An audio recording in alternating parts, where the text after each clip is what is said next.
So, what on earth just happened to PayPal? One of the biggest, most recognized names in tech just had an absolutely disastrous day on the stock market. We're going to break it all down, figure out exactly what went wrong, and take a look at their new game plan to get back on track. Right out of the gate, it was a total shock. PayPal stock just cratered, falling by over 20%. Now, to put that into perspective, we're talking about tens of billions of dollars in value just, poof, gone, overnight. For a company this big, a drop like that is a massive flashing red light that something is seriously, seriously wrong. So you have to ask, right? How does a company that's on basically every website and in millions of phones just suddenly lose the confidence of Wall Street so completely? What is really going on here? Let's dig in.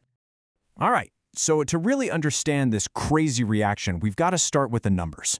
This wasn't just some vague panic. No, the market was reacting to some very specific and frankly very disappointing data that PayPal just released.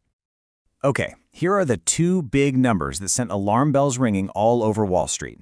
First, you've got earnings per share, or EPS. The experts expected $1.29. PayPal delivered $1.23.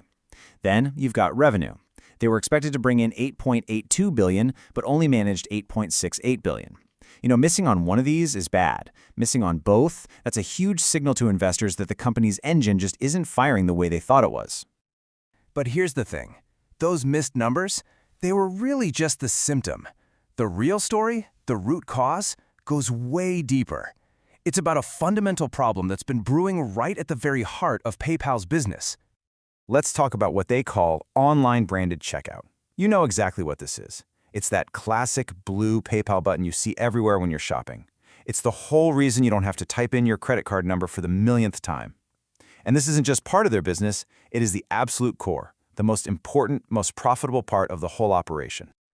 And this is where the story gets really dramatic. Just look at the chart. In the third quarter, that core business was growing at a pretty decent 5% clip. But in the very next quarter, it's like they slammed on the brakes. Growth plummeted to just 1%. A slowdown that sudden and that steep in your most important business line is exactly what terrified investors. So why did it grind to a halt? Well, the company basically said it was a perfect storm. They saw spending weaken here in the US, especially from lower and middle income folks.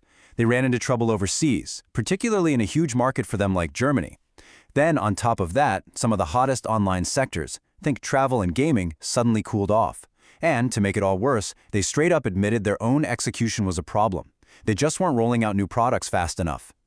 And this quote right here, wow, it tells you everything you need to know about that execution problem. They basically said, look, we built all this great new stuff, but we totally underestimated how much work it would be to get our merchants to actually install it and use it. It's a classic mistake. They just didn't account for that difficult last mile. Okay, so the main business is in trouble. That's clear. But here's the twist.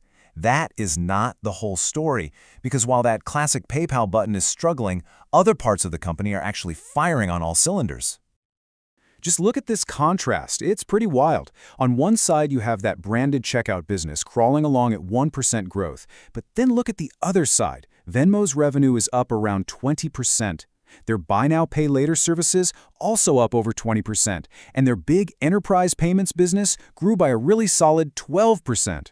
So yeah, PayPal is definitely not a one-trick pony. They've got some other serious growth engines under the hood. And just to give you a sense of the scale we're talking about here, let's take Venmo. It now has over 100 million active accounts. That is a massive, super engaged user base that's turning into a huge commerce platform way beyond just splitting the dinner bill with your friends. Okay, so they know the problem and they know where their strengths are. The big question now is, what are they going to do about it? Well, management laid out a very clear three-part strategy to fix that core checkout business and get it growing again. The plan really boils down to three key things: experience, presentment, and selection. First, experience. They want to make checking out way faster and easier, mostly by getting more people to use their face or fingerprint instead of a password. Second, presentment.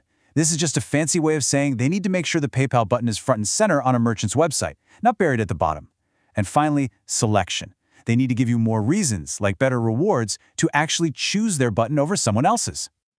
But, having a plan and actually making it happen are two totally different things. Think that experience part. This chart shows that right now, only about 36% of their customers are set up for that super smooth biometric checkout. That means almost 2/3 of their users are still stuck with the old process. It really shows you just how much work they have ahead of them. So fixing the product is one part of the puzzle, but PayPal's board also decided that to really fix the execution, they needed a change at the very top. So they made a pretty major announcement. They've brought in a new president and CEO, Alex Chriss, and his job description is crystal clear: accelerate execution and bring greater discipline. The message is, they don't think the strategy is wrong, they think the implementation of that strategy has been way too slow. He's here to light a fire and get things moving. And with a new leader comes a total reset on expectations. Management is basically telling Wall Street, look, forget everything we promised you before. For now, 2024 is officially a rebuilding year. The entire focus is on one thing: fixing the core problems, not hitting some ambitious long-term target. So there you have it. That's the story of PayPal's really, really bad day. We've seen a core business that's struggling, some surprisingly strong bright spots, a new 3-point plan, and a new CEO who's been hired to make it all happen. But the ultimate question is still out there. In this super crowded, fiercely competitive world of payments, with rivals like Apple Pay getting stronger every day, will this be enough for PayPal to win again?